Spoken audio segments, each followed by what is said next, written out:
The wonderfully charismatic Ashley Slater joined us on the podcast. He had a very unconventional pathway to success as an artist, finding his way to the UK via the British Army playing brass in one of their bands, never dreaming he'd end up in Northern Ireland in the 1970s during the Troubles. He actually played in bands in Belfast during this period. It can't be overestimated how dangerous it was at the time to be a British soldier in Northern Ireland. We discussed Ashley's relationship with Norman Cook, aka Fatboy Slim, and the band they put together, freakpower. We chat about the future of jazz, amongst many other things. I like Ashley a lot, very humble and self-deprecating, funny and hugely talented. A genuinely lovely chap and great company. Ashley Slater. Ashley, thank you for doing the podcast.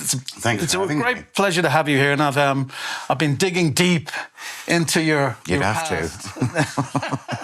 And it's been very, very interesting. So maybe we try and go a bit chronologically. So sure. I was thinking we go back to the very beginning. You were born in Canada, but sort of raised in California. Is that right? That's correct. Yeah, my father worked on an iron ore mine in a place called Shefferville, which is, if not inside the Arctic Circle, right on the edge of it. So it's frickin' cold. Bloody cold. In the winter, it was 60 below. This mining town, it was, Quonset huts and that sort of thing. It was all connected by tunnels. You basically, in the winter, you didn't really go outside. You just kind of snow tunneled everywhere. Really? Wow. So we're talking 60 below zero. I guess that's Fahrenheit, but that's still bloody cold. Dad said you could, if you spit, it would freeze here. Wow. And if you got that guy out for a pee, that was the end of that guy and the pee. So you wouldn't do it. It's bloody cold. And then... so how come it was there? I mean, was he born there? Or? No, Dad was born in England. He was born in Surrey. Right. So what got him to the arsehole it's of interesting Canada? because he died a couple of years ago, and I was really lucky before he died to be able to go back, and I spent a couple of weeks with him just talking about his life. Wow. Asking him about it. And he was a bit of a Superman. His father fought in World War I and was commissioned on the battlefield from a sergeant to a lieutenant because everyone else was dead. That was a horrendous war. Not that any of them aren't. So Dad ended up going to a public school because his dad was teaching at this school, Charterhouse. If his dad hadn't been teaching there, he would have just gone through probably a comprehensive or something.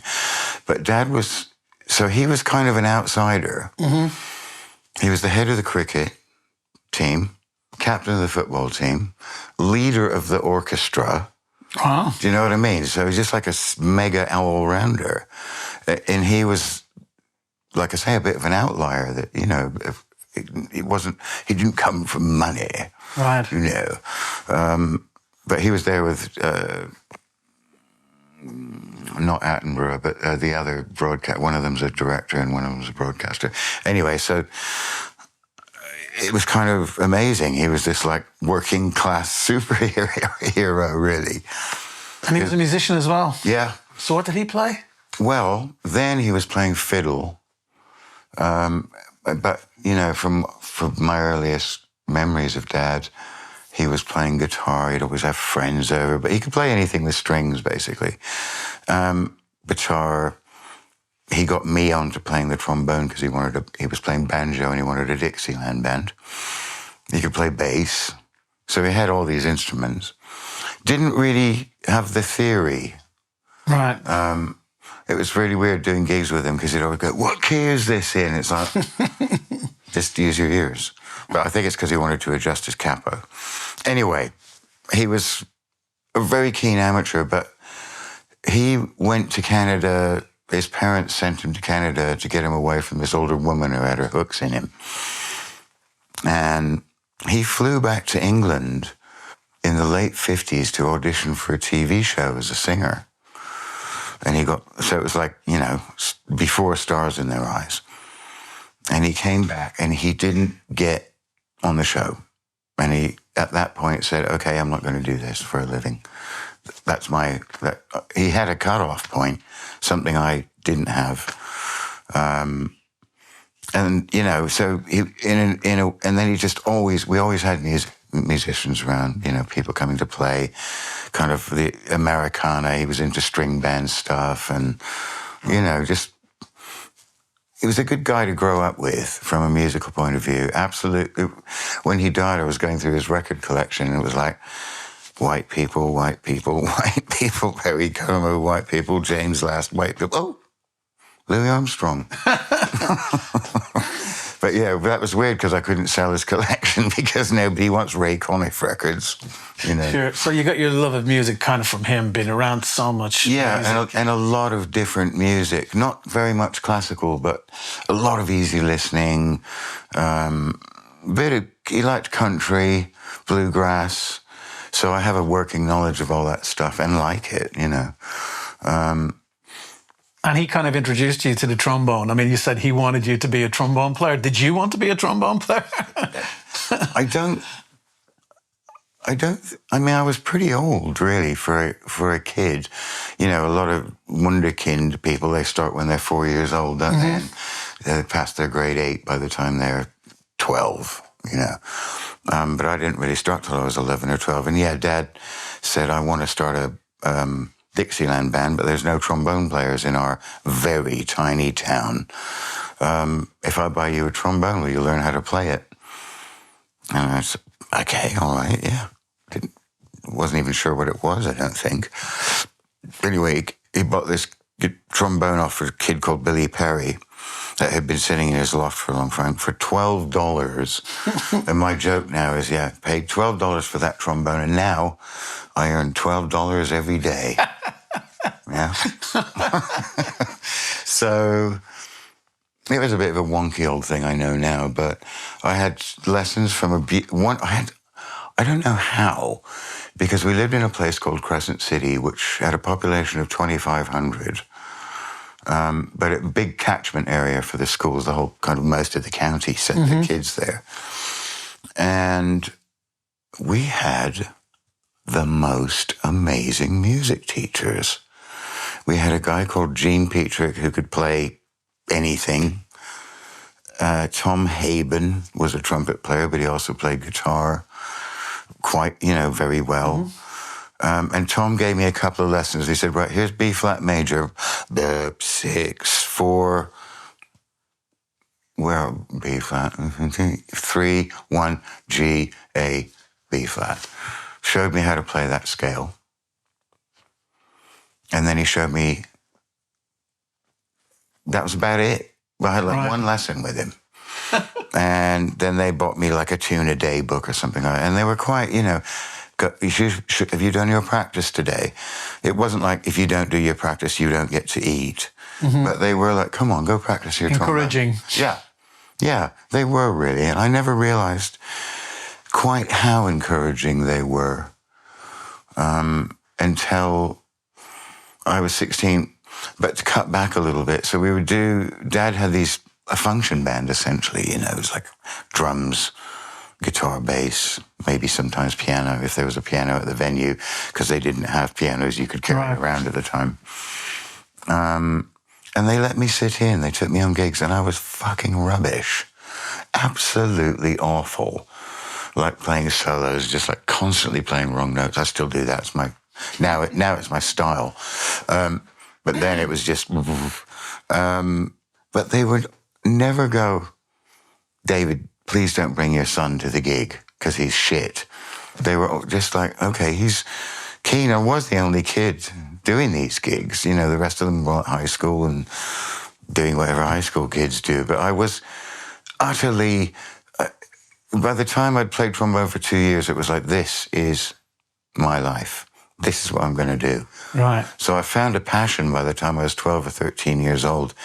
And that is a blessing because you can go right the fuck off the rails in your teenage years. Absolutely. You know, and I would see kids who were doing amphetamine and smoking pot and all that. And I was totally like, no way, man, you know, with all that stuff. I think when you're younger, you do need that even if it's just one person who kind of is encouraging you and kind of has a little bit of belief in you and thinks, you know, you might be actually quite good. I had a whole cluster of these guys, older guys, you know. They're like, let's nourish this kid. And did they share music with you?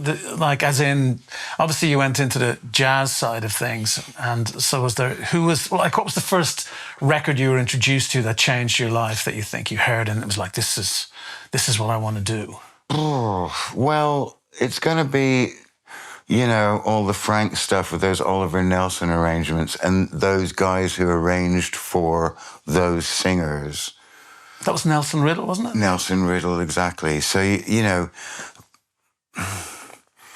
when I got to high school, I would hear these, George Roberts usually was the name of the guy, a bass trombone player, bubble, bo, bebo, bebo, bebo. And I was like, whoa, that is fat and sexy, and that's what I want to do. So really, I wanted to be a bass trombone player. I was a bass trombone player. And I remember, I think when I was 14, they bought me a bass trombone, which was a King Duo Gravis Silver Sonic, beautiful horn. I wish I hadn't sold that. And that was it. I was off, mate. I was off. That was me. And were you singing at the time as well? Or was it I sang in the choir because at the high school we had this fucking amazing choir director as well. I don't know if America was absolutely packed full of amazing music teachers at the time or if I just got really lucky. Mm-hmm. But I think at that time in America, as in not Canada, but there was a lot of defunding going in the Reagan years. They stopped funding, especially the working class schools. Exactly. So I was lucky. This is all up to 1977. So I had the mid 70s, you know, at high school, and there wasn't defunding. You know, people thought, well, yeah, of course, I want my kid to learn to play something because, you know, it creates neural pathways that will affect you for the rest of your life and give you alternative ways of looking at things or comprehending things or, you know, explaining situations. It's a good thing to learn to do music. And it breaks my heart now that my son doesn't do music at school. None of my kids did music at school. Because there wasn't any. Yeah, it's awful. Unless you could afford to pay for it. It's shit. It's absolutely self-defeating. I mean, I think the upper middle classes, say in the UK, and it sort of have basically hijacked the whole music industry. I know that sounds pretty controversial, but you know, everybody you hear doing well now, you know, they went to the Brit school, they went here, they went there. It's got mummy and daddy been helping fund the project, you know, and the people that are signing, these people are nice middle class white boys, and it goes on and on and on. You find very few working class bands anymore. Mm-hmm. And for me personally, I think that affects music generally in the sense of the lack of edge. I hate that word. Yeah, no, but you're absolutely right. I mean, you know, I was in California in 1977 and we're hearing about punks. And Mum and Dad were like, I don't know, maybe you shouldn't go there because they sound a bit scary. You know, newspapers don't tell you the truth. They tell you something to, you know, clickbait before you could click things. But I think that was the last real, well, you had it in the 80s as well, but that was the last kind of, you know, working class invasion, if you like, of the music industry. Yeah, I think if you, I've said this before, you know, on the podcast, but you know, great art comes out of struggle, and if there is no struggle and everything's just nice, how are you supposed to get any great music? I know. You know, if everything is just lovely, you know, where does that inspire you? You know what I mean? Extremes inspire. And yet, I mean, some people may disagree with me, but you take a band like Radiohead or even Coldplay, and I know people slag them off, but that guy can write a fucking good record. And so does Tom York. But it's nice music, but it's also, especially with Radiohead, it's nice music with a real undercurrent of something. You know, it's quite disturbing. Yeah, maybe with Tom York, I mean, not backtracking on myself here, but maybe I'm a little. But, you know, it's an internal struggle. You know, that I think there has to be struggle. Has. Yeah, but some people, if their lives are too nice, I think it's just too extraordinary that they'll create great art if everything is just too nice. There has to be some struggle somewhere. Well, you're right. But it's interesting to think how all this homogenization has occurred at the same time as the music industry has basically collapsed. Really, let's face it. And now it's completely fucked because AI is here. And, you know, it's wrong to say that young people don't listen to bands and stuff. My 22-year-old son, he's out 3 or 4 nights a week up in London checking out bands, and they're there. Yeah. They're there. And the idea that there's nothing new happening, there's nothing bullshit. There's plenty happening. And you know when there's repression, there's always revolution to fight it, you know.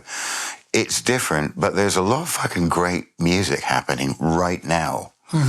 But I think the problem is that the general public has been diseducated about music. There's nothing really challenging.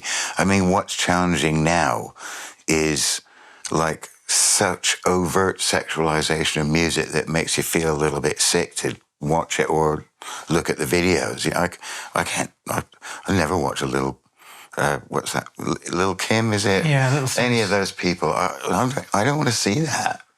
It's not my idea of an aspirational lifestyle. It is not having sex and doing coke by the swimming pool. That's not really what I want from life, you know. So there's something is going to happen because it always breaks, doesn't it? It always breaks. AI will make music, and it will do, and it will be on the radio, and it's la la la, and people don't really fucking care. You know, it's just to drive to, mate. I don't need any. I don't want to be challenged. And there's a lot of that, but at some point, the musical magma will erupt, and something will happen. I think. Just getting back to your life. So, oh yeah, yeah, no, it's great. I could talk about that for hours, but and look, I'm the greatest in the world for rambling, but I'll ramble forever. But you grow up in California, and then from what I read about, your dad suggested you go and join the British Army in Scotland to get a musical education. Is this true? Not quite. There was a bit of family politics there, but this is where I was saying that, it's only occurred to me not that long ago how incredibly supportive they were. Because, yes, Dad said, look, if you go to Britain and join the army from the age of 16, you basically get paid to go to music college of sorts. And it was a music college of sorts. And they didn't, I think, like maybe amphetamines and stuff like that was just starting to show up in Northern California, and that whole whatever that stuff is, the TV series about the guy who made it, methamphetamine, whatever. Anyway, it fucked a lot of people up, Crystal meth, and that was a big thing. I mean, there are a lot of these big drug things that just come in and kill lots of people. We're on to the latest one now. But it was a bit of a nowhere town. We weren't rich. We were, I guess you would say, lower middle class. So I grew up in a trailer. Sure.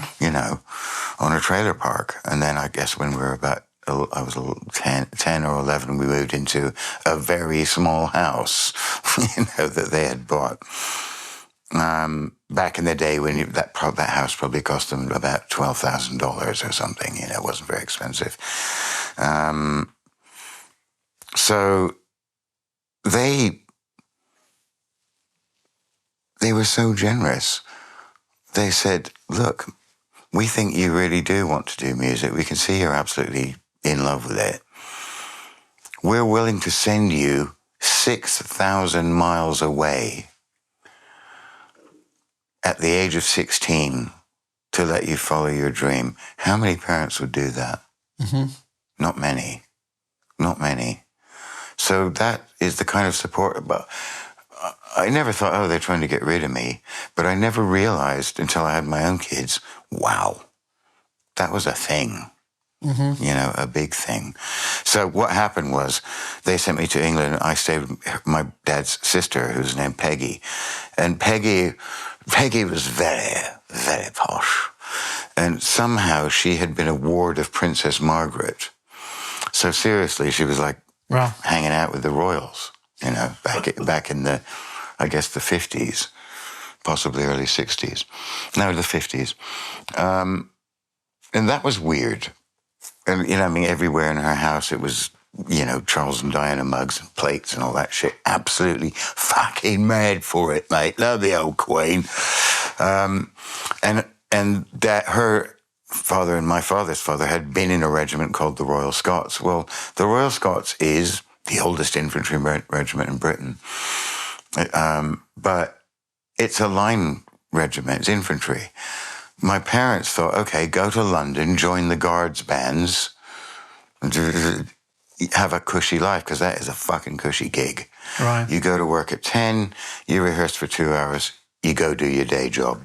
Like a lot of them teach, some of them had shops. You know, it was, you know, honestly, it was like being in the army was a side gig for these guys. But not so much for us. Anyway, she wanted me to be in the same regiment as my great-grandfather. That was very important for her. Whereas I was like, no, I want to be in like the household division where it's cushy. But she basically fucked me over and got me into this Scottish regiment. And that was okay. I mean, I ended up in Scotland, didn't understand anything anyone said for at least 2 weeks. I was like, what? Hey, man, you got 2 bob you can spare us. What? What's a bob? You know, I was just completely out of my depth. No idea at all. And it was not what the plan was. Right. But I went to Naller Hall. So I was at Dreghorn, which is the Scottish music college, if you like, and then went to Naller Hall. And I was there for an extended period because they changed the term things, and I was there for like 16 months or something. And that was brilliant. I loved that. And when I left Naller Hall, I went back to Scotland, and then we went to Northern Ireland, where I was posted for 18 months. In the 80s. Which was a dangerous Bobby time. Sands died a couple of weeks after we got there, so it was fucking heavy. Yeah, that's one of the heavier times. It was well heavy. That was the Troubles. It was the Troubles. And, I mean, I'm going to divulge some secrets here. I was a very naughty boy. I used to go to the Linen Hall in Belfast. Every Saturday they had a jazz jam. I was fucking there, mate. Europa, the most bombed hotel in the world. Every Sunday, jazz jam. I was fucking there, mate. Used to get in my car, drive out of the barracks. Wow. All the way up. Do the most dumb shit, which is be in the same place every week at the same time. But I had a bunch of really cool mates there. And we just had a little cover story that I was an American architect. They all worked for the planning department. What do they call it? Anyway, making council houses, you know, designing council houses and all that stuff. So, and I was playing with them. Wow. So they just said, oh, he's over here from the States on a exchange program. He works at the Haydn Executive. That's what it was, the Haydn Executive now. So, wow, so that was my cover story. Because at the time, you know, I spent a lot of time in Northern Ireland as well in the 80s with a band that was called Sweet Savage with Vivian Campbell, I think it was, he was now in Def Leppard, and we were quite a successful band. But I used to travel up to Belfast from Dublin every weekend, and sometimes in a week as well. And you know, it was very, very heavy at the time. There was still bombings going on. There was still assassinations happening.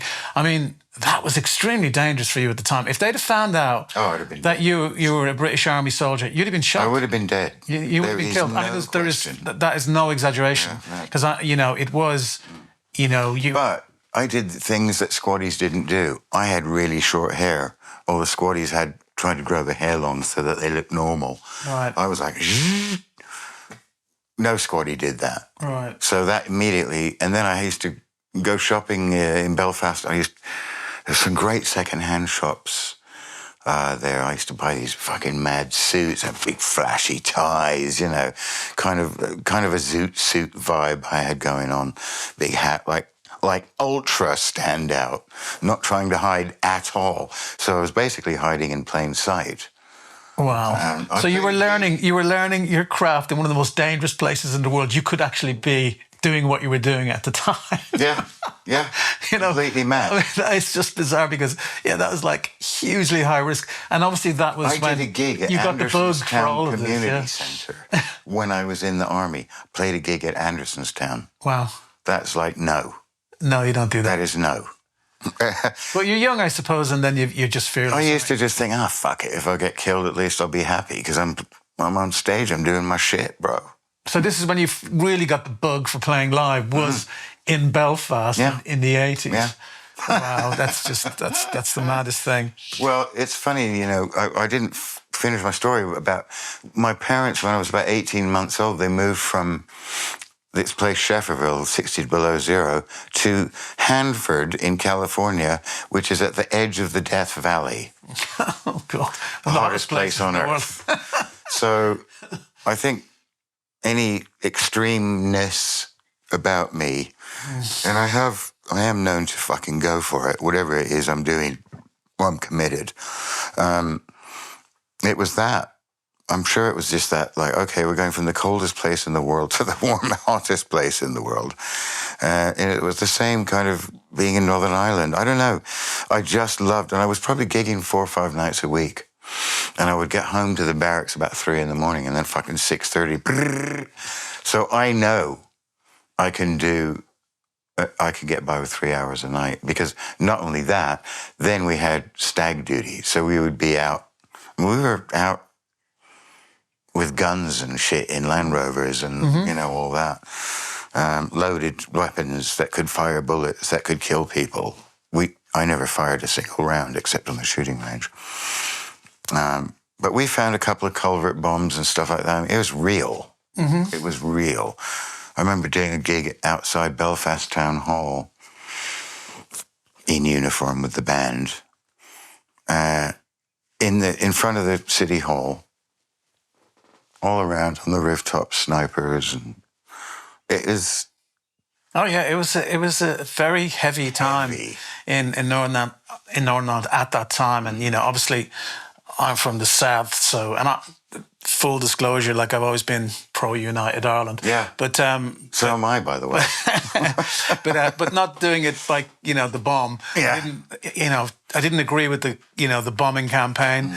But without getting too sidetracked here, it was kind of the whole civil rights movement. Which were you conflicted in any way when you looked into it, being in the British Army, when you looked into the history of why things were happening the way they were happening? I basically just divorced myself from that. It was, men are quite good at compartmentalizing. When I was in the army, I was in the army. My fucking boots were shiny. My trousers were pressed. I said, yes, sir, and I did everything right. As soon as we were finished, I was in the car, up the road, do a gig, some crazy-ass place. I used to do a lot of university gigs. This was a band called Otis in the Elevators, which is still going. Wow. And I'm still friends. I'm still friends with guys. Thank God for social media. I love that. Still friends with guys I was in the army with. Still friends with guys I was in Northern Ireland with. Like good friends. I loved the Ulster people. I love the Scots. They're funny. They're resourceful. They're witty. Not all of them, of course. But this is my overall impression: is these are pretty smart people. Pretty clever people. Pretty tough people. Tough people. I mean, I've still got lots of friends in Northern Ireland as well from my time there. But and funny enough, my band that I was in was half Protestant and half Catholic. We were all atheists, but they come from, of course, unionist backgrounds, and I come from a nationalist background. We didn't care. We just wanted to make music and score women. That's all we wanted to do, and there was no real problem, for us hanging out together. But it, looking back, and it's funny when I was sort of doing my research for today, and you know, I started getting sidetracked by the civil rights movement. And it was historically, it was, there was no one man, one vote. This is where all the whole struggle came out of. It was, if you didn't own property, you couldn't vote in local elections. So the unionists controlled all of the councils. And, the Catholics didn't get the good jobs, didn't get the good housing. And there was a lot of injustice. It was a kind of nearly like an apartheid system. Basically, Ireland was controlled by the English. And if there's any group of people in the UK I don't like that much, it's the English. Because they're the ones who are fucking everything up. It's funny, though, you said it. When I was growing up, though, I was around a lot of Republicans, and they never hated the British Army or British Army squaddies. Because they were all very left-wing, they all thought it was like, this is the only way most of these kids can get a job, so they're in the army. So there was never that hatred, like, we hate the Brits. It was never, I never heard that. It was like, okay, they did shoot them. Well, but it was like, it was not out of a sense of hatred. It was a sense of, these kids are just here. Well, they were a visible target. And this is what the difference was, It was Protestants killing Catholics and vice versa. And then the army got there and it was like, oh, look at those guys. Let's fucking shoot them. They've got green, we can see them. They're in uniform. They've got Land Rovers. It's a more visible target, easier to aim at, easier. Yeah. But, I mean, obviously there are going to be some Republicans who really hate the Brits. But, yeah, I mean, same with Otis, we had half Protestant, half Catholic, and one Jewish guy randomly. And I'll never forget him telling me a story. He said, when you walk along the road, there people stop you. And they're, which school do you go to, son? And all that stuff. Where are you from? And he'd say, well, I'm Jewish. The guy goes, Jewish, are you? Well, what are you, a Catholic Jew or a Protestant Jew? I mean, it's amazing now that it's all worked out because, it's like Northern Ireland is a fantastic place. I mean, the troubles are over. That's it. It's never going back to those days again. It's a beautiful thing to see. Yeah. And I personally believe, nailing my colours to the mast now, we'll have a united Ireland in 10 years. Because I think... there seems to be the prediction, doesn't it? A lot of people think my reasoning is also the fact that Britain left, the EU through Brexit, but a lot of young people in Northern Ireland want the ability to travel and settle in other countries, so they'd rather be aligned with the South. Northern Ireland voted no, Wales voted no, England voted yes. Exactly. So I feel that that's going to be young people just want to get on with their lives now. They're not so nationalistic. I am angry that my kids have had all of this taken away from them. Yeah, it's a tragedy. For what? Yeah, it's a nonsense. For nothing. Yeah, to make rich people richer. The end. Well, it was just generally based on racism. I don't care what anybody says. You're absolutely right. And I said you don't have to. If you vote for Brexit, you're not necessarily a racist, but if you're a racist, you voted for Brexit. Yeah. That's the way it is. I fucking hate it. So moving on from Northern Ireland, we can talk about that forever, but so you went to the National Centre for Orchestral Studies after that? That's right. Basically, So you left the army 83, was it? Something like that. My bandmaster, we came home from Ballykinler, Northern Ireland, and we're stationed outside of Edinburgh. And then, the Falklands happened. And then my regiment, okay, boys, your next post is the Falklands. You're going out there for 18 months to garrison the island post-conflict.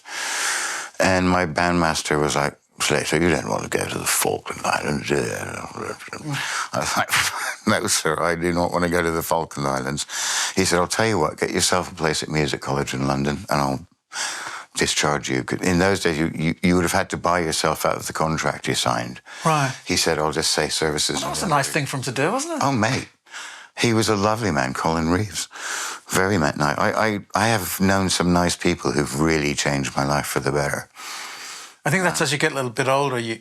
Funny you saying that. I've been reflective like that as well recently over the last few years, thinking of all the people that helped me on my way. You kind of maybe sometimes don't quite realise it at the time, but you look back, you go, you know what, without him, everything could have been so different and not always in a good way. Absolutely, yeah. I don't mind getting old. I think I'm going to mind getting really old, but I don't think that'll happen. Because then you're just like, ugh, fucking everything hurts all the time. Ugh, fuck it. I mean, me and Maria, we're the same age roughly. And it's like, mate, babe, when I can't wipe my own ass anymore, go get some heroin. I'm having the lot. I'm going to go out with a vomity smile on my face, have my 10,000 orgasms as described by Irving Welsh in Trainspotting. Yeah. I won't even know I'm dead. Well, that sounds like a plan. It is a plan. And she said, that's exactly what I want. I'm like, okay. So you join that particular school, and then kind of you end up in Loose Tubes. How did that end? How did that happen? Because that was a really influential pure jazz band. They were, yeah, hugely. So at the NCOS, which is an orchestral studies course, because I still thought that I wanted to be an orchestral player at this point. I loved the sound, like the brass sections, the LSO, RPO, you know. British brass is a thing because you had that tradition of brass bands. So you had like virtuosic players living in tiny little towns in the north of England, all over England. Guys who could play insanely well, like unbelievably well, like world-class, proper virtuosos on things like soprano cornet or euphonium. And that has affected, I think, the way British brass sounds and works in orchestral settings. It's big.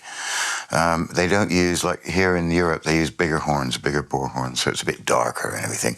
But British horn players, I mean, anyway, I wanted to do that, or I thought I did. So anyway, one of the guy came into debt because our tuba player was off sick.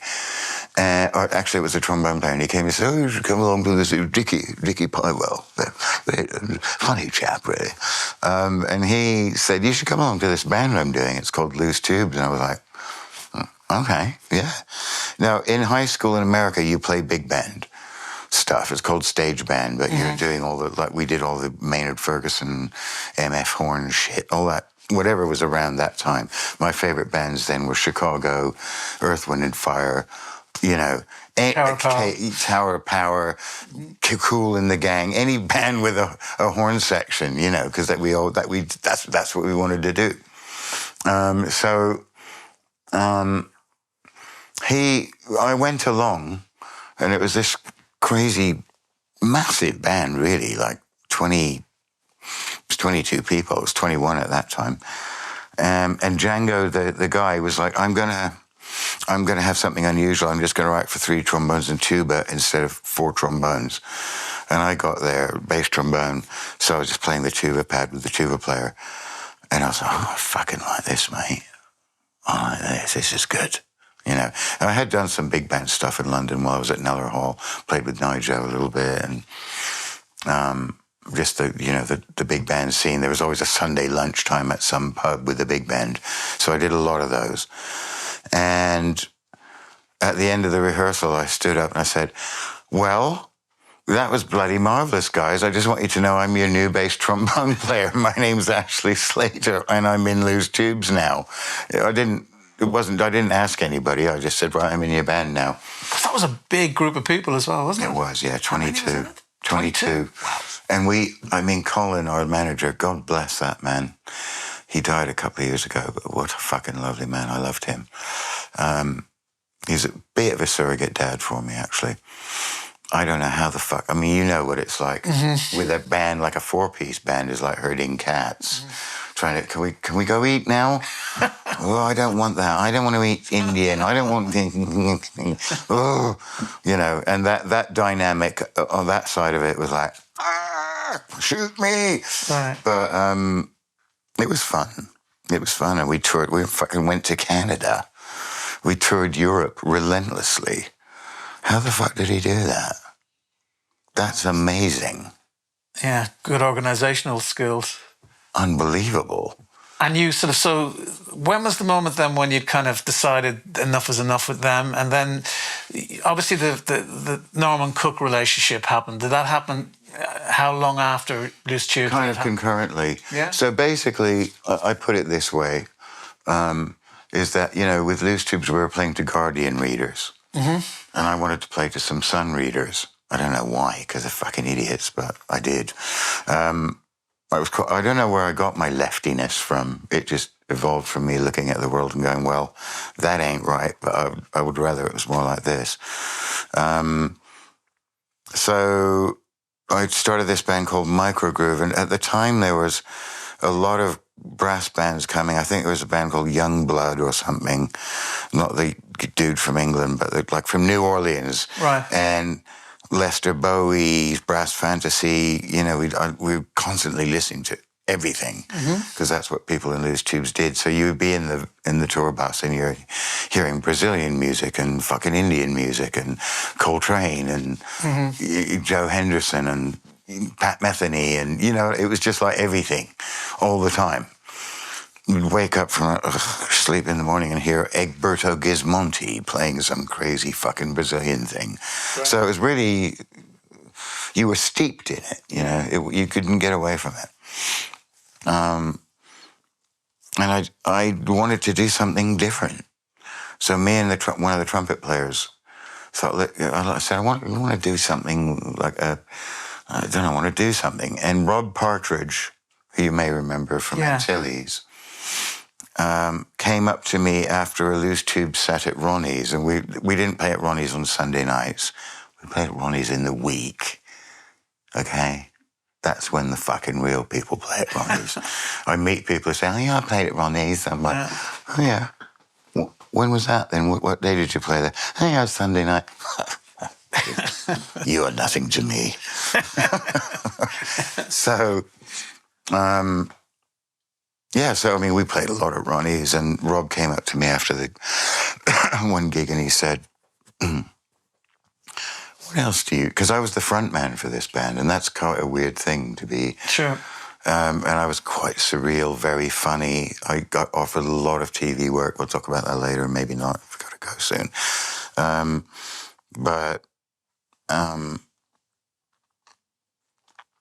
He just said, what else do you do? And I said, I don't know. I got an idea for a thing. And he said, I'll put you in the Island Studios, make me a demo. And we made a demo for this thing called Microgroove. And I've always sounded like, as Rob put it, why do you sound like a 60-year-old black man from the Delta? I was like, I have no idea why I sound like that, but that's what I sound like on this thing. I'd never really sung before, but I'd written some songs and I thought, well, nobody else is going to want to sing this shit, so I did it. And he said, okay, let's make a record. So we signed a deal, made a record. It was weird. Norman described it as a demo for a brilliant album. But I hadn't really produced anything much in those days. Nothing. I mean, in 1988, when Rob signed me, I bought an S900 Atari, you know. Yeah, we all had one of those. A 1 megabyte hard drive for £1,000. Just the one before the S1000, which was the one, the one I got, actually.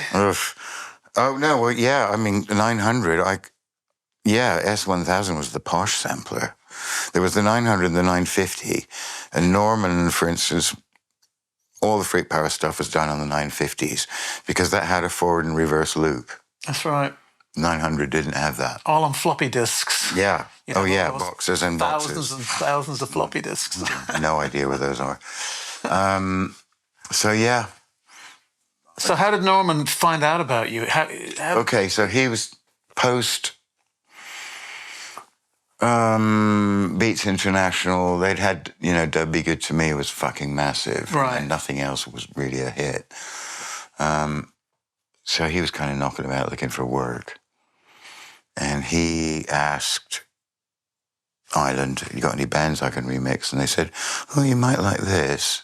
Sent him the Microgroove album. And he said, yes, I do like this. I want to remix this one. So he did. And then the label said, oh, we want you to go meet Norman. And because I'm a fucking idiot and a lefty jazz twat, I was like, oh, I'm not going to go meet him just to get famous because he's famous. I'm supposed to suck some of his fame off him and get famous myself. And I was like, you know, because in jazz, that's not the way. The way is you just work and work and work and get really, really good. And then one day, maybe you might get some recognition. Maybe. So I was like, oh, I don't know. So I went down there, and I was really fucking weird because I didn't want to be there. And he was kind of weird because he could sense that I didn't want to be there. And Lindy was there. And we had some pictures taken, and it was a little weird. Right. And then I left, went back, and then I would send him cassettes from gigs. And I think probably a year after we met, he rang me up and he said, I've just been listening to one of your cassettes sitting in the bathtub, and I know exactly which bathtub he was sitting in. And he said, I really like it. It's kind of like the Blues Brothers and P-Funk and something else all had a baby, you know. I hadn't even heard of fucking Sly Stone. I didn't really know any. I was doing a photo shoot one day, and the guy said, yeah, blah, blah, blah, Fred Wesley. And I'm like, who's that? He said, Fred Wesley, you know, James Brown's trombone player. I'm like, no, James Brown. Well, I didn't know shit, but I was making funk because that's just what came into my head. Fuck knows where it came from. Anyway, we did that, and then that day he said, look, why don't you come down to Brighton? I'm kind of halfway through the next Beats International album, but I'm getting bored of Lester's voice. He had a very high, clean, David McCalmont kind of vibe, you know. And I was like, okay. Went down to the studio. He put up Turn On, Tune In, put the lyrics there, said it goes like this. I sang it. And it was just like, that worked. So we did a couple of others and then just kept going back down there. Right. And Julian Palmer picked us up from 4th and Broadway. He liked it. So I've been signed to Island twice, which is kind of weird. Blah, blah, blah. We did that. That was fun. And how long did that last for? 93 to really, we came off the road in 99. And we toured a lot, and we had a dumbass manager who, we were playing 6,000 seat venues in Spain and Italy, places like that, and charging 250 quid for the band. Whoa. And the manager was like, yeah, we just keep getting money off Island. It's free money. Well, it's not really free money, is it? So some promoters in the world must have absolutely fucking loved us. Yeah, of course. Because they have 6,000 full seats and they're paying the band 250 fucking quid. You only realised that afterwards. Yeah. Well, when we left Ireland, they said, oh, that's great. Yeah, you sold X million and you did this and that. You still owe us £435,000. Yeah. Recoupment hell. They like to call it. Was it during this period that you ended up working with Elvis Costello as well and Debbie Harry? Is that true? Is it? I don't remember exactly when that gig was. It was probably post Freakpower, and that is a weird thing. You know, like, what do you do after you've been kind of famous in a band? I mean, I was never fucking famous. I was a little famous. The way I judge it is people say to me, are you famous? Because they might see people talking to me or something. And I say, well, do you know who I am? And if they say no, I say, well, I'm not famous then, am I? You know, it's that simple. That's the measure of it for me. So Freakpower was obviously the band you formed with So there were some guys from Microgroove. I brought with me my bass player. I mean, 6 years is quite a time. It's like, you know, what you're saying. It's not bad for a band lifetime, I yeah. suppose. But, you know, while we were doing that, of course, Norman's putting out, like, Mighty Dub Cats, just putting out doing, like, a shit ton of drugs and getting a lot of records in on promo. And his manager once said, what Norman does is he basically remakes the last record he really liked. Right. Which is kind of true. And, you know, Norman's got a lot of talent. He's a good musician. I describe him, I mean, you know, in his recording room back in the day, there was just walls and walls and walls of records, and we would be making a tune and he'd go, needs a little something, you know. Pull it out on the turntable, track 6, there it is, that's what I want. So he knew every one of those fucking records. Right. Inside out. That is amazing. that is amazing, and that's a talent. I don't even like using samples. I think I don't mind. I mean, funnily enough, 2 records I've had that have done really well were based on samples, but I just don't like it. Didn't sit well with me using sampling. Right. Which is dumb because, of course, fucking hell, I mean, every record now is based on samples. Yeah, well, now you've got Splice.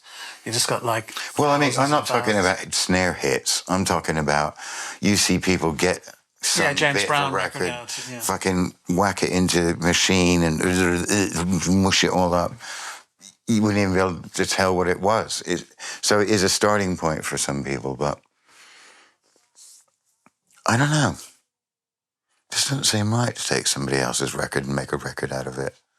So obviously you get a bit sort of disillusioned at one point, and did you leave the band? Or No. Play out? No, Norman was basically making, fucking $1 million a night DJing. Right.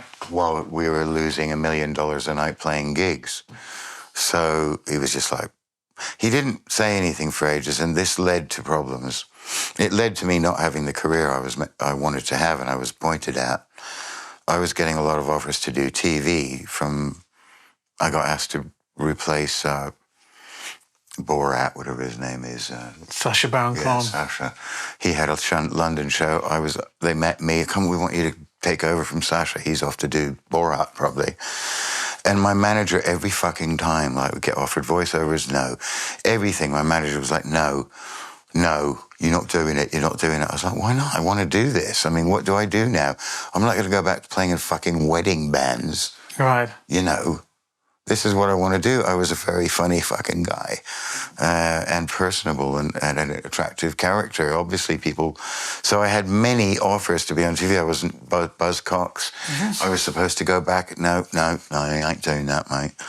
And I found out later that it was all just to keep me on standby in case Norman wanted to do another freakpower record. The manager didn't think it was cool for people to be on TV and be in a band, right at the very point where most people who were in bands were being on TV, and it was really cool. So he was like 5 years back in his thinking, and he fucked me. Right. Completely. If I'd had a moderately successful television career, I calculated it, I would have earned probably 5-6 million quid. But never say never. Do you not think you could do it now? Oh, no, it's too late. Nobody wants a fucking old guy like me on TV. It's not that. What I'm saying is I could have had a 30-year TV career. Okay, maybe it wouldn't have lasted 30 years. Maybe it would have lasted 5. Maybe it would have lasted 10.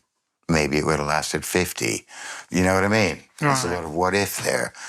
Instead, I'm just a broke-ass motherfucker, making records that some people like. Do you regard yourself now more as a producer or as a composer or as an artist? Have you got a view on that of yourself? All of the above. I mean, really, this gig I'm doing here, Heptet, I've spent 2 months buried deep in it, working out what I want to do, writing arrangements with dots so that, as will inevitably happen, when my trumpet player can't make a gig, another trumpet player can slot in, read the shit, and it's all there. So, I've put a lot of work, but I don't know, man. I mean, I'm top-lining all the time.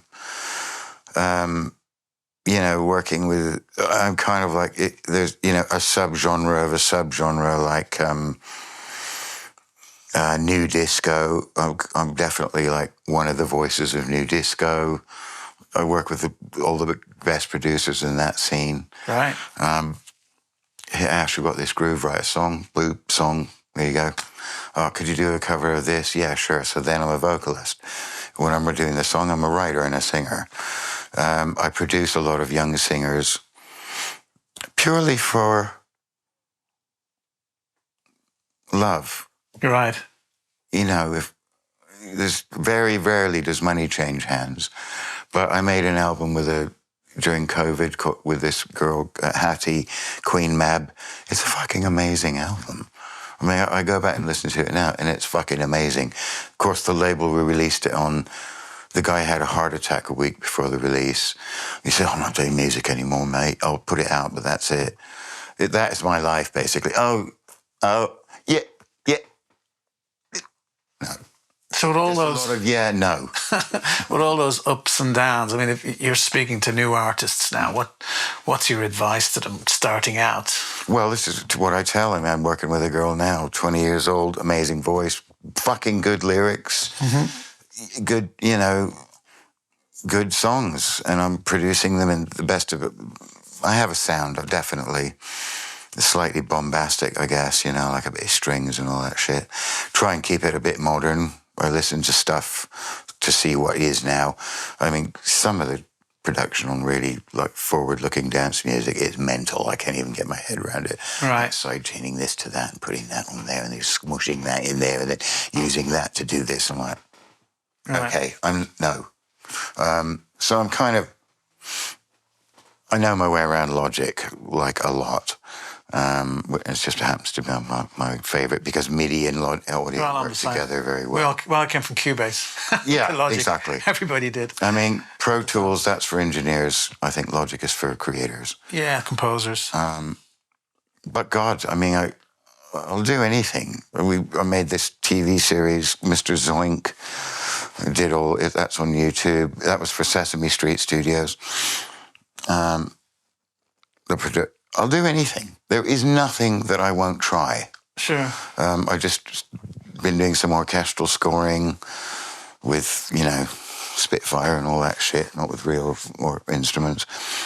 I will do literally anything. And because I'm living in a place where it doesn't cost an absolute arm and a leg to live, I'm kind of happy just doing what I do. I have my royalties and they're more than I need. Right. Even. Do you know what I mean? I don't give a shit about money now. I don't have a car. I don't want a car. I don't want to die in a car crash. I'm a very, I get up at 9 o'clock or in the studio at 9. I work. I take 10 minutes for lunch. I go back. I finish at 6. Maria and I spend some time together. She goes to bed. If I'm in the middle of something, I'll go back and do another couple of hours upstairs. But that's my life now. I've said all I want to do is just make a lot of music. I know if I'm lucky, I'll be one of those guys who, when I die, people go, wow, listen to all this amazing shit he did. Because it ain't happening now, is it? It's not going to happen in my lifetime. Unlikely. You never know. Is there anyone at the moment that inspires you, like new on the jazz scene, that you think, like a new Charlie Parker? Has there been anything that's come along that's, you know, that's equal to that? The, you know, Dizzy Gillespie's and the Charlie Parkers. The thing is that, you know, music like that is always a product of its time and its environment, and it's judged at the time. It's with the benefit of hindsight. You know, it's classic and amazing. At the time, it's like, oh, another sax player, a little bit. Okay, Charlie Parker was famous when he was Charlie Parker, and so was Miles and all those guys. Are there people doing that? I don't know. What I do know is that there's an amazing number of bloody brilliant jazz players out there. I'm thinking, what the fuck are you? What motivates you? Because it's so hard to make a living from this, you know. And that's getting harder and harder and harder every bloody day. But, you know, like I say, I don't care. But I am impressed. And not just jazz. There's so much amazing music being made by young people. And all art, let's face it, all art is 95% forgettable shit and 5% whoa, you know. Just from, again, doing my research and just like looking at all the jazz greats and all the sort of tragic ends that they had, you know, like obviously Charlie Parker and John Coltrane. Yeah. That's, I mean, all died like very young, generally from heroin abuse. Yeah. What do you think drives that, like that kind of that attraction to heroin? I'll tell you exactly what it is. And it's why musicians do drugs, because when you are on stage and it's a good gig, there is nothing in the world that comes even close to that feeling. No sex, no getting fucked up on alcohol, no drugs. There is nothing that can even sniff that. And when you come off stage, it's gone. That's when people start getting into coke or heroin or whatever the fuck they're into, just to get back a little bit of something, because it's nirvana, literally. When it's going well, you're not even there. It's just like God and the universe and everything, and you're just a kind of a conduit of a meat bag that makes noise. That's how I perceive it anyway. When a gig is good, it's just this. It's a Zen state. I try to stay up with stuff. I can't honestly say that, I've got a great knowledge of jazz. I like jazz, but I'm a bit of a cliche in the sense I like some, Kind of Blue, Miles Davis. Yeah. You know what? That's my favourite jazz album too. So it's a beautiful. I don't listen to jazz obsessively, far from it. Actually, now, as I'm older, if I want some music on in the house, I'll check it. It's always jazz, but it's never Coltrane. Fuck off. That's too much. I have to say, though, I was listening to, who was it this morning? I was listening to, it was Duke Ellington and Coltrane, a record that they did together. It's fantastic. Yeah. It's a very sexy record. And, I was listening to it, and then I listened to a few of the, I was supposed to be doing my research. I ended up listening to lots of jazz. And it was just, I just, maybe because there's so much music out there, it's hard to find anything that's that good now. Now, I know we've talked about there's always great musicians around, but there's something in the spirit of its time and place that is like magic. Those records, like as you said, Kind of Blue, it is regarded as the greatest jazz record ever, and I think rightly so. I would vote for that. Yeah, I would too. And but again, listening to Coltrane and Duke Ellington, who I love Duke Ellington, and I love that big band sound. Me too. For me, when jazz gets too busy, it sort of sends my head spinning. Yeah. I'm more of it when the groove is set and it's not too da-ba-da-ba-ba. It gets all a bit too much. Yeah. But I love big band for the joy. Yeah. And the thing about big band, it is such a joyous kind of music. Was that something that attracted to you when you were shouting? Yeah, when you were kind of, because it's kind of a bit punk of the jazz scene in a way. In a way, yeah, exactly. It's the shouty guy of jazz, and I love that. And like I struggle with a lot of English big band music because it's very like pastoral and very kind of like ECM inspired, and it's all very like, like the chords are all like fucking all over the shop, and it's hard to figure out the fucking tonal center is, and it's just like a bit introverted. And to me, jazz is your shouty uncle at Christmas party, isn't he? Yeah, big band jazz, I should say. Reading about Duke Ellington, and his dad was the butler at the White House. Did you know that? I didn't. Yeah, his dad was actually the butler at the White House. I mean, they always had these kind of strange backgrounds. Like Charlie Parker's dad was murdered in a knife fight, and like he was a pimp as well. And his story. I mean, again, they ended up, kind of going through his whole history and.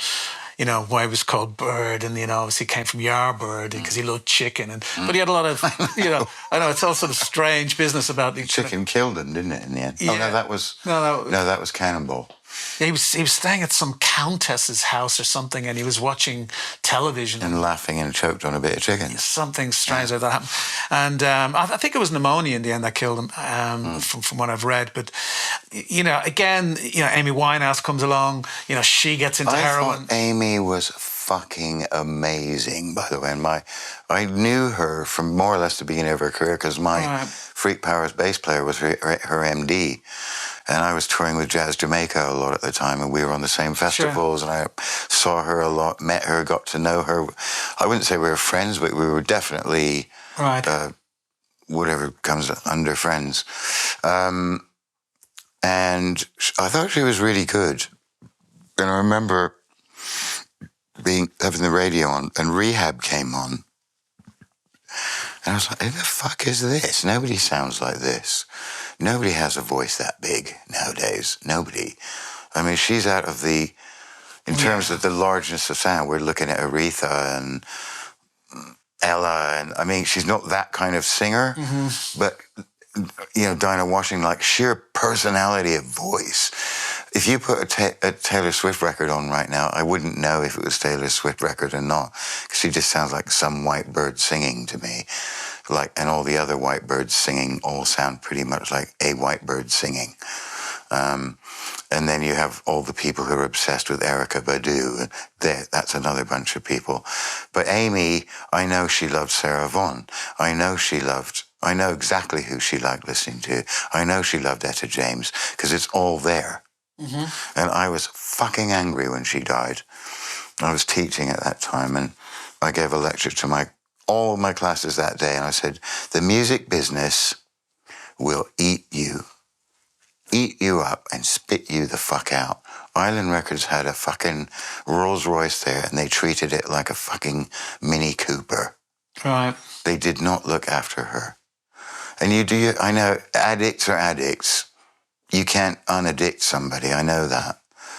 But I spoke to her like a week before she died, and she was okay, a little bit drunk, but we not like off her tits or anything.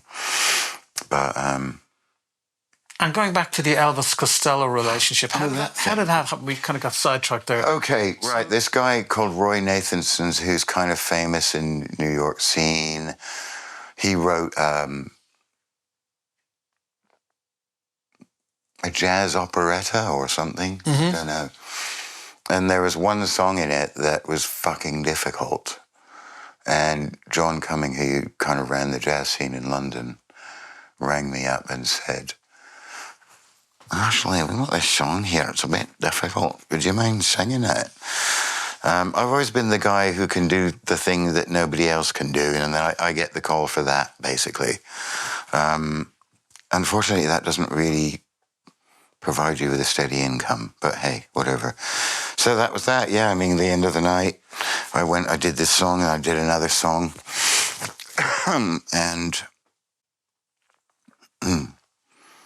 at the end of the night, I'm like holding Elvis's hand and Debbie's hand, and we're all singing into the same mic, and that was kind of funny. Fantastic. And they, lovely. Debbie was lovely, actually, really lovely, really nice. I had my oldest son with me at the time, so that's got to be 20 years ago. I mean, yeah, maybe 22 years ago. But it's just pure accident. I was basically a session singer. Right, okay. So do you feel that, like, obviously with your jazz background, you've crossed over into pop and into everything else, and sort of, I mean, I suppose, would you call yourself like a crossover artist or rather than a jazz artist? I don't know. You know what? The good thing about being me is I don't have to define myself. I let other people do that. Fair enough. If they need a definition, go ahead, mate, stick me in a box. I'm just like a crazy fucking music cell, man, out there in the universe, just soaking it up and giving it back out, blood. You know? So obviously you started out with jazz, but do you think it's evolving? Is it going? Yeah, all music evolves. I mean, I'm not necessarily... And where is it evolving? Well, this is the thing we were talking about, is that there's a divergence, because, as you know, we are likely to be replaced by AI within a year, maybe 2 years. And our future as musicians is pretty much a return to patronage. Mm-hmm. I think what it will be is people of my generation, I really like Ashley Slater, I like his voice or like whatever, and people will come to you and say, look, can I book you for a gig, or could you write me a song? Or I think it'll take a while to get to this, but I think that's where we'll be. You can still buy a pair of handmade shoes in London. Yeah. But they cost a lot, and it's hard to find. That's us. That's us now. But, I mean, for house producers must be like, oh, fuck me. Because honestly, you can make a house record in 10 minutes anyway. Yeah. You know what I mean? I think in that kind of music, it's over. It's going to be very difficult. And even in production music, things like that for commercials, and where artists often make good livings from, that's kind of... Over. But I think... I often, sometimes as a composer, I get asked to write things for TV shows or commercials, and there is, you know, if you get so good, not saying I'm so good, but you know, they will want that extra sexiness. You. Yeah, you as the brand. They want I would say you. to anyone now, if you're going to be an artist, make sure you make create sure a you brand. have a you. Yeah, exactly. Basically, don't try and be like that guy, because and add that to the music, and then you've got something. So if you were to kind of name 3 records for someone who's getting into jazz, because a lot of young people don't really understand jazz or don't even know where to start, what would the 3 records be that you would recommend somebody to listen to? Well, really, if you don't know where the hell to start, I would say check out Kind of Blue. I love the singers, and a lot of my playing has come from listening to singers, I don't doubt. I love Sarah Vaughan. I love all that era, Nancy Wilson. Oh, God. Maybe there's a Nancy Wilson album with her and Cannonball. It's got Never, Never Will I Marry on it. That's a fucking amazing record. She just absolutely walks. She owns every song she sings on that record. I don't know, Christ, something with Louis Armstrong on it, because Louis Satchmo, he was just, what a beautiful human. Right. And you can hear that in every note he plays. That's an important thing for me, you know. Frank Sinatra, I mean, he was a crooner, but it still was... God, I mean, you know, I couldn't really recommend 3. Right. Too many. Because I don't really remember the names of any of them, because I've got a terrible memory. As I said to my friend the other day, I'm glad my memory's so shit, because it allows me to keep making the same mistakes over and over again.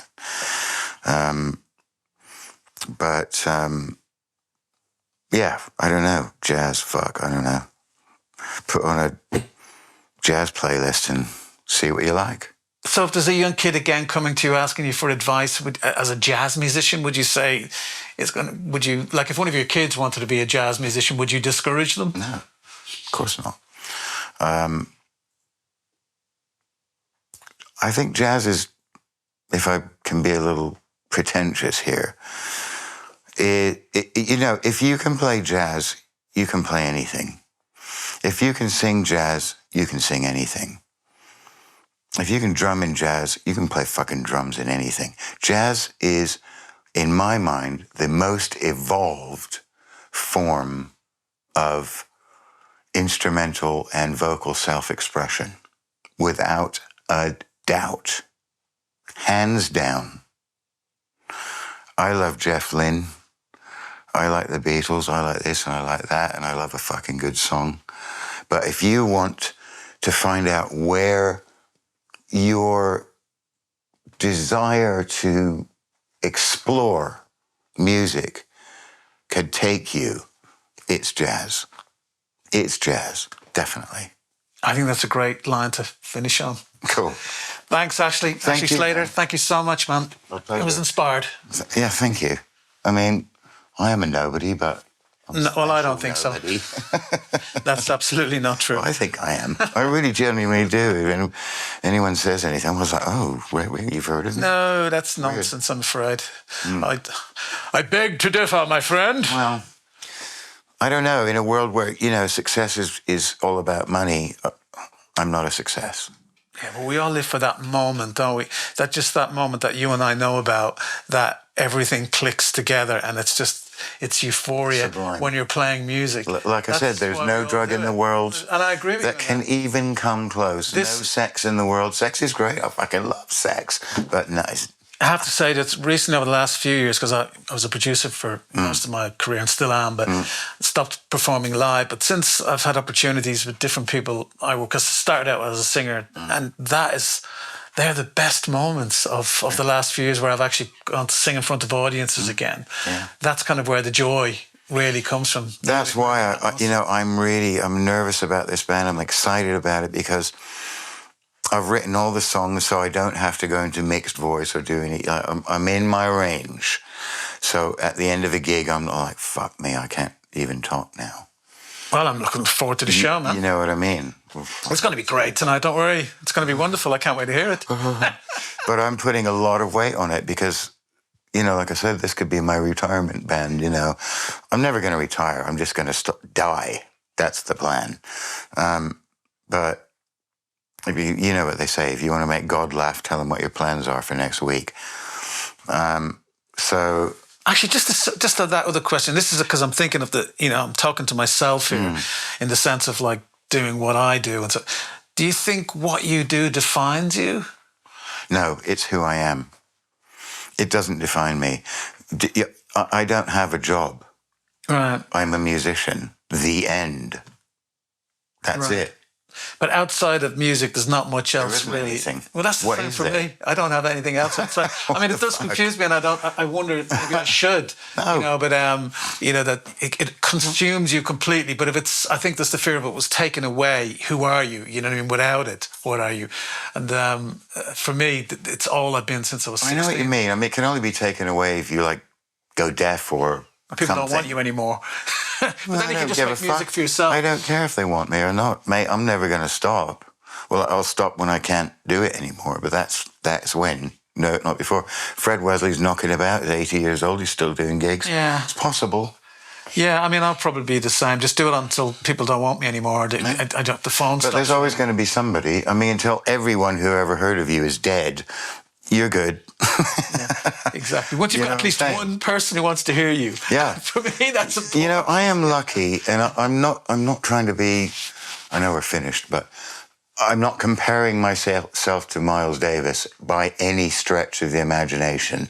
But I do continually reinvent myself, if that's a thing. It's not me reinventing myself. It's me like, I want to try that, and I want to try that, and I want to do this, and I want to have some of that, and I want to, like a greedy little kid. But it's all music that I want to try, you know. And it's, in that sense, I couldn't be more successful. I think you, and please don't think I'm being patronising here, but I think you should look at TV again, look at radio. You know, you got a great voice for radio, and you know, you obviously had that opportunity within television. I would disagree that ship has sailed. You know, it's like. Well, I mean, everything's dead now. TV's dead. You know, radio's dead. Radio is now podcasts. Yeah. TV is now streaming services. There probably is something where I could do, but I don't know, Mark. I've buried myself in this weird little corner of the world, you know, and it's okay. You know, they say you can make a living if you've got 1,000 fans. Well, I know I've got about at least 5,000, and I'm okay with that. That's a beautiful thing. Right, we'll let you get on with your day, friend. I shouldn't have been speaking at all today. Thank you. Yes, well, thank you for your time, man. Thanks so much. That was brilliant. That goes thank for you. all of you guys too. Thank you.